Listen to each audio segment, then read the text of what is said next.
Bom dia a todos e a todas. É uma alegria muito grande estar aqui hoje participando com vocês, trazendo aqui um pouco o nosso case, que foi a implantação do VLT, né, que está em curso ainda lá na Baixada Santista, com esse tema, né, para essa semana aqui do evento. Né. Para cá. Como é que eu...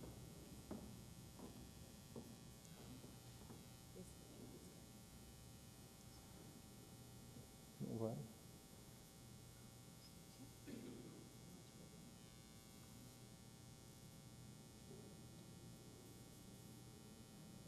Ligou.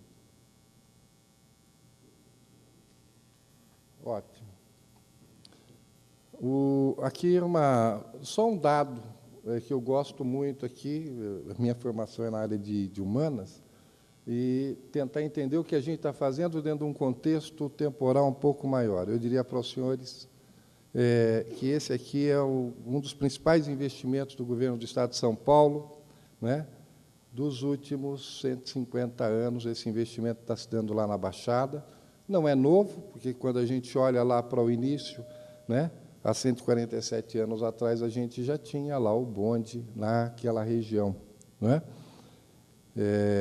E só recentemente, há 6 anos atrás, é que a gente, né, com a decisão do governador de implantar e esgotar uma demanda de muito tempo com aquela região, que se tomou a decisão de implantar um pouco o que a gente vai ver agora. Não é?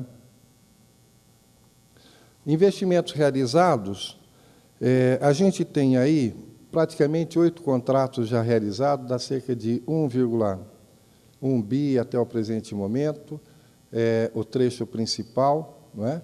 E o que a gente chama de trecho prioritário, São Vicente e Santos, não é? E agora estamos na iminência aqui, tentando correr atrás aqui, discutir aqui forma, caminho para viabilizar o início da segunda etapa, um trecho de mais 8 quilômetros, agora adentrando a cidade de Santos, né, com esse investimento aí.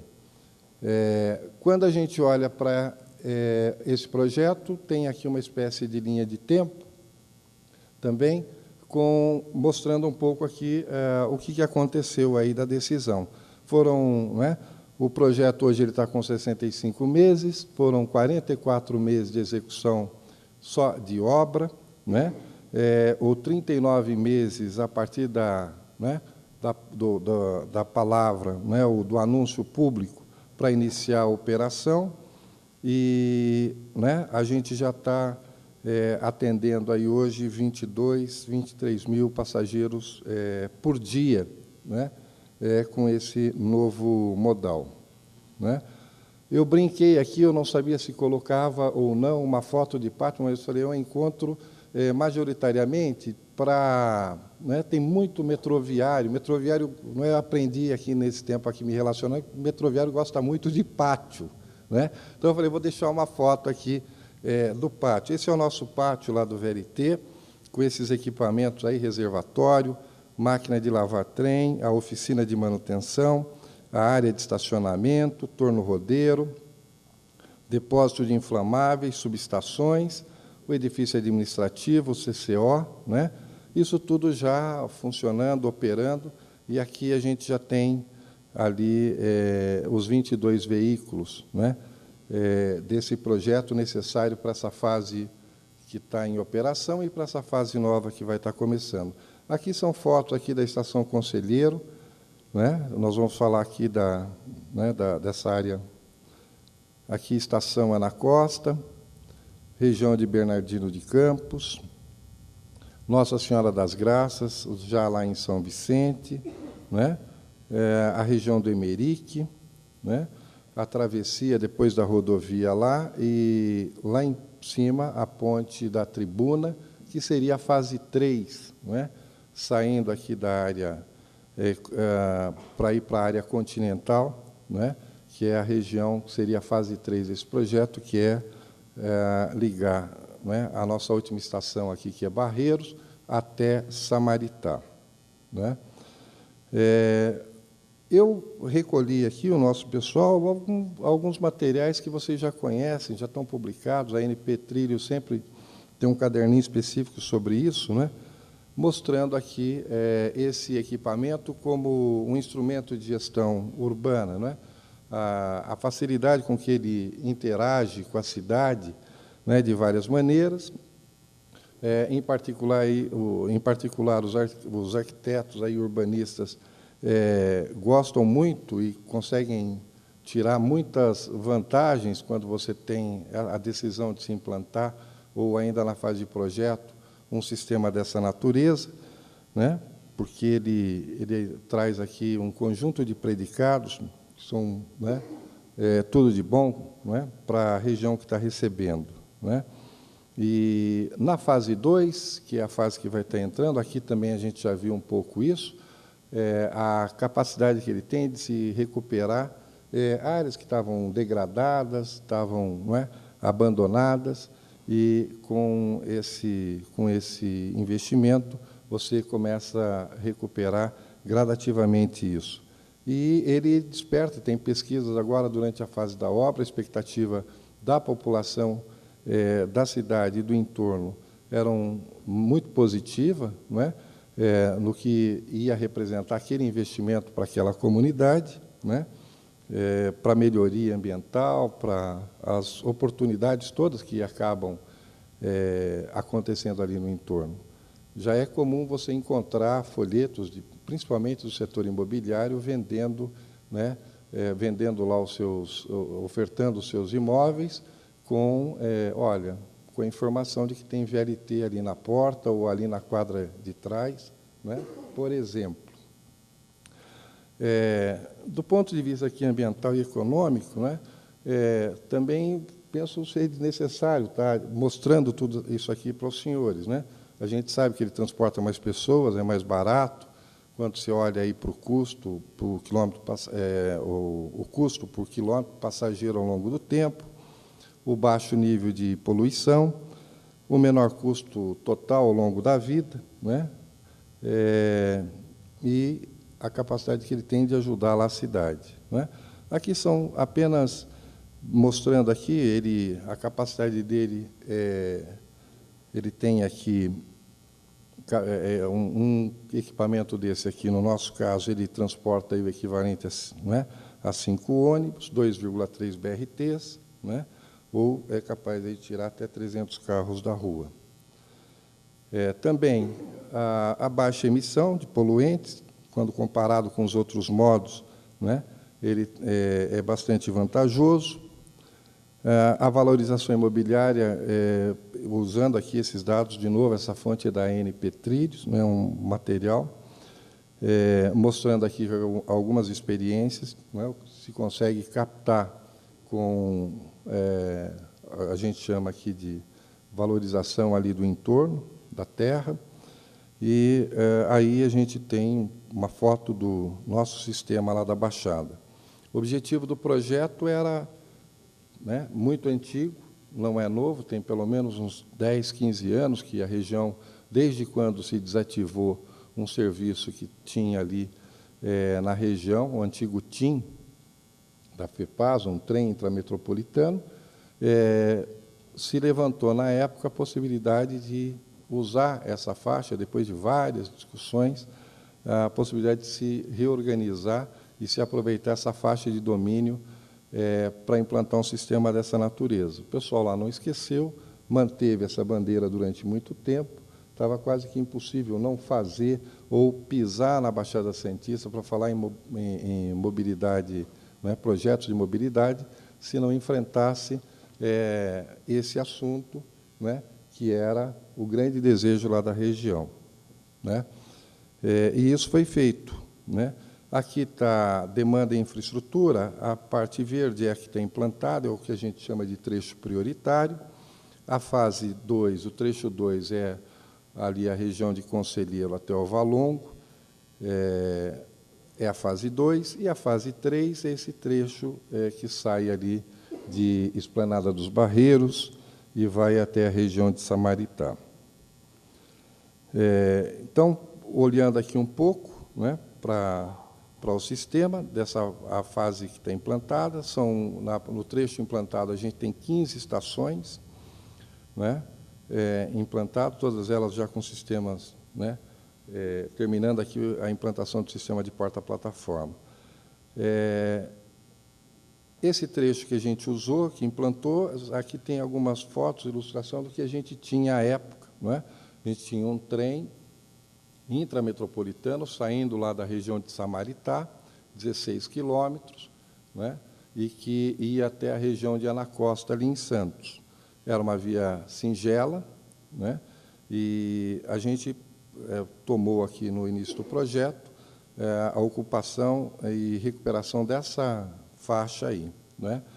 E, durante a fase ainda de projeto, algumas premissas que foram observadas foram, né, a revitalização aí desse entorno, melhorar bastante a circulação viária de pedestre, ele tem ciclovia ao longo dos quase 12 quilômetros que ele está implantado, e muito paisagismo. As estações também levam em consideração aí as condições que a gente tinha ali à beira-mar, né, a região praiana, as características geológicas lá do solo, e algumas estruturas, sempre usando aqui de muita estrutura leve, né, lá para a região. A sinalização é um dado novo, você olha aí, ela é de março de 16, a gente, num trabalho junto com os colegas lá do Ministério das Cidades e do Departamento Nacional de Trânsito, fomos montar aqui, essa primeira sinalização, porque você tem a sinalização lá no Código Brasileiro para o metrô, você tem para a ferrovia, né, e para o VLT não tinha, né? Então, a gente desenvolveu isso aqui, junto com os colegas lá, e saiu essa resolução, a 585, de 23 de março de 2016, né? Uma resolução nova aí, né? Aqui mais, então, mostrando um pouco dessas fotos, quando a gente fala em revitalização do entorno, era essa área que a gente tinha, com a estação implantada, né? Melhoria na circulação, todos os cruzamentos aqui, ao longo do tempo que a gente encontrou naquela ferrovia que estava desativada, cada município, ao seu modo, à sua maneira, foram abrindo caminhos, abrindo avenidas, né? Tivemos que recuperar tudo isso, tratar de novo esses cruzamentos, né? Aqui tem uma foto, é uma ilustração de né, de um cruzamento em que a gente usou uma solução emborrachada logo no início, mas que não se mostrou, né, adequada para a região. Nós estamos substituindo isso aqui para a fase seguinte, né? É o tal do cistreio, né? Também aqui a sinalização, nós estamos aqui exatamente agora num processo vamos avançar por um processo agora, além de implantar a sinalização, a semaforização desses 44 pontos, para que o veículo possa ter uma performance operacional adequada. Nós estamos também num processo aqui, como se trata de um projeto metropolitano, né? Todo o controle ainda de uso, ocupação do solo, a gestão do solo ainda estão com os respectivos sistemas municipais. Então, tem aqui um esforço muito grande de negociação, né, para que a gente tenha um modo metropolitano VLT operando, né, adequadamente, mas sem, junto com esses dois órgãos, sem atravancar ou sem criar problemas para a circulação de uma maneira geral, né? Então, esse é um processo ainda de aprendizado, que a gente vai aprender concretamente como é que se faz isso, né? Quando você vai discutir lá com, por exemplo, o gestor da CET, que eu quero prioridade, não é, para esse modo que está carregando 20 mil pessoas por dia, ele falou, olha, Joaquim, mas eu aqui ainda tenho aqui sobre rodas, né? No modo particular ainda, mais 60 mil que eu tenho que lidar, ou coisa variada. Então, tem uma cultura lá, né, que os órgãos gestores de trânsito também têm que...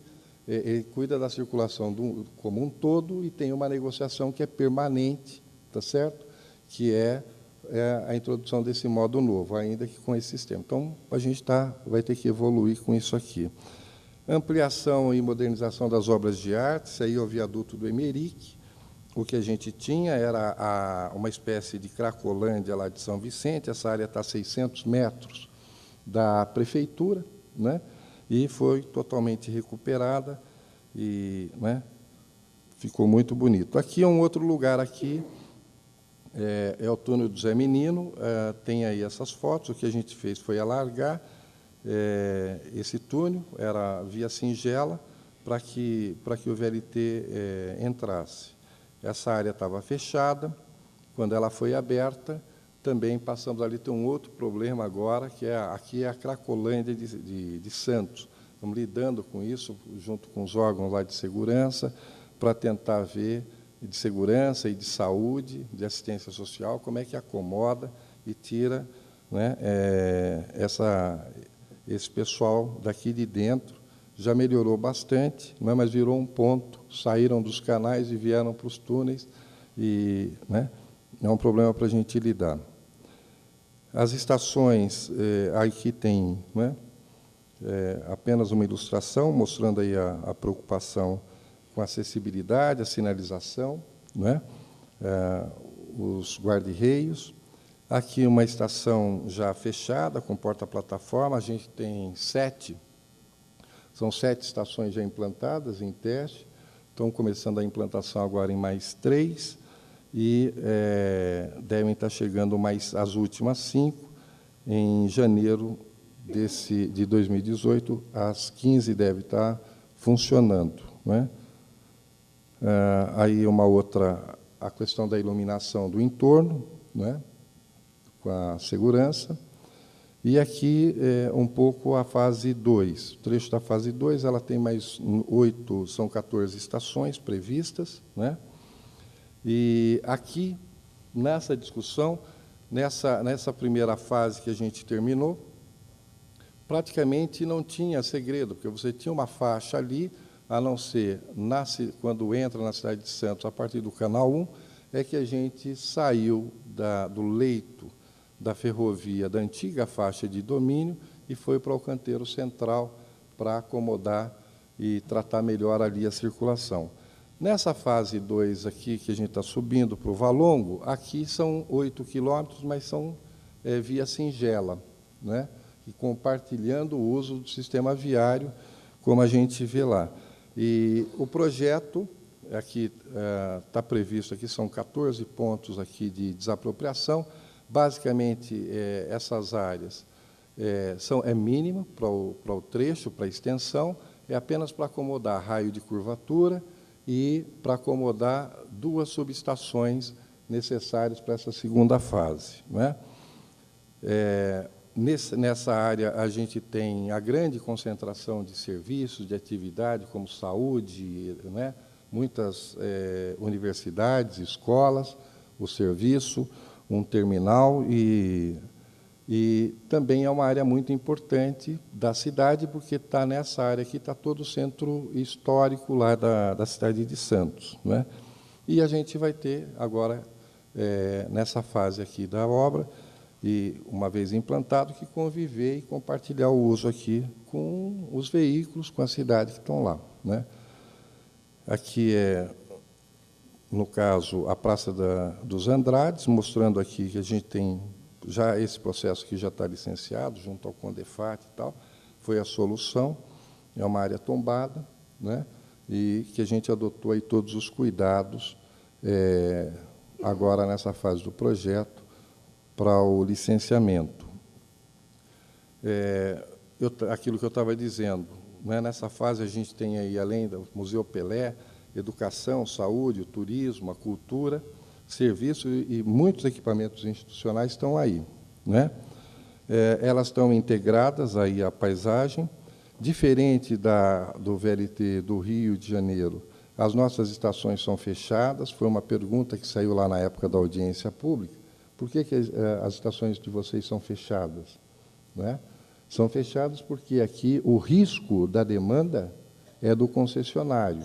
E como é que vocês vão mitigar isso? Com estações fechadas. Por isso que tem a porta-plataforma, por isso que tem isso aqui, e aí tem que tomar todo o cuidado para que essas estações não virem aqui um objeto, como os urbanistas chamam, os conselheiros lá, de intrusão visual à paisagem ou ao ambiente ou coisa parecida. A via permanente é compartilhada, né? As estações tem aí, aqui apenas mostrando um pouco como é que é possível, a gente entende, ter uma convivência segura, com todos os modos, é o caso lá da Rua João Pessoa, né? E aqui está considerado, aí nesses estudos, nós temos um trabalho muito extenso junto com a Secretaria de Desenvolvimento Urbano do município, junto com a própria Prefeitura, e com seus programas todos, que a gente tem que levar em consideração, né? Ali tem o Alegra Centro, a revitalização do Valongo, a instalação do Museu do Transporte, né? Que são políticas locais que têm que estar incorporadas no projeto, porque a cidade está se organizando, está pensando, e a gente não pode virar um problema para a transformação que a localidade pretende lá para os próximos anos, né? Mudança de uso e ocupação ali do solo, provavelmente nesse trecho implantado ele deve ocorrer, né? Aqui eu estou trazendo aqui algumas informações da própria Secretaria de Desenvolvimento Urbano, que tem aqui como estratégia reverter alguns processos ali de desigualdade nessa área, principalmente ali na Campos Melo, que é uma área bastante degradada, que estava, né, quase que abandonada, e recuperar isso com esse investimento, né? E aí né, o que a Prefeitura está pretendendo com seus planos municipais que a gente trouxe para dentro, né? O que ela pretende aí, em parte dessa área, estimular aí a construção de habitação de interesse social, em algumas delas, né? Aí, como é uma região histórica, as ruas são bastante estreitas, né? Desobrigar aí o número de vagas para edifícios residenciais, e algumas áreas a gente está ocupando para melhorar ali o uso público, né? Aí é a proposta, nessa área toda do VLT, nesse que eles chamam lá de eixo de mobilidade, que eles estão pensando em trabalhar, né? Bom, de maneira muito rápida, né, que o tempo deve faltar um minuto, esse aqui é o estado da arte hoje desse projeto em implantação lá na Baixada. Uma parte já operando e essa outra parte agora para iniciar, aí, talvez, para iniciar com certeza o ano que vem, a fase 2. Né? Obrigado.